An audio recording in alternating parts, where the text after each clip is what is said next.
Hi, I'm Tia Fleming, and this is my philosophy of education. I'm a student in the EDUC 1550 course, as you probably already know. My journey in education has been deeply shaped by my belief in social justice and equity.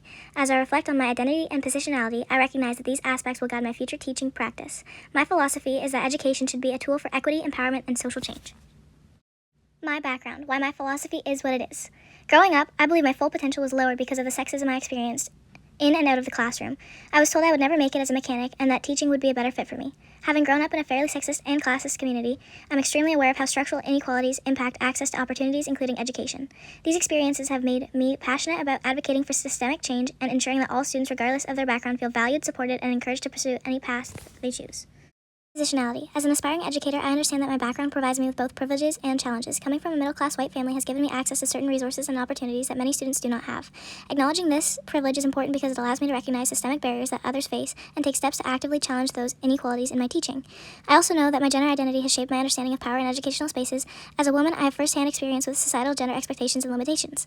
This has reinforced my commitment to fostering gender equity in my classroom and ensuring that students of all gender identities feel validated and supported.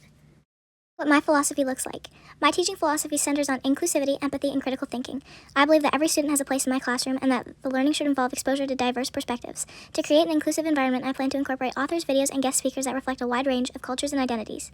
One reading that really shaped this vision is Everyone Really Equal? By Sensoi and D'Angelo.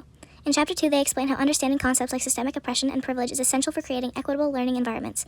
This helped me realize that I can't just include students, I have to intentionally dismantle barriers that may prevent them from fully participating. I also found inspiration in Carleen Pendleton Jimenez's article, I Love Barbies, I Am a Boy, which highlights how affirming gender expression can lead to joy and belonging in educational spaces. As someone who's felt the weight of gender-based expectations, I want my classroom to be a place where all students, regardless of gender identity, can feel safe and valued and heard. I recognize the importance of openly discussing privilege and systemic inequality with my students, helping them develop skills to critically think about the world around them. Education should not just be about memorizing facts, it should be about questioning, analyzing, and challenging systems of oppression. In conclusion, I believe that integrating social justice into education is essential for fostering a generation of socially conscious individuals. My goal as an educator is to support and encourage my students in whatever path they choose, while providing them with the tools to challenge injustice. I'm excited to continue learning and growing as an educator who values equity, inclusivity, and empowerment.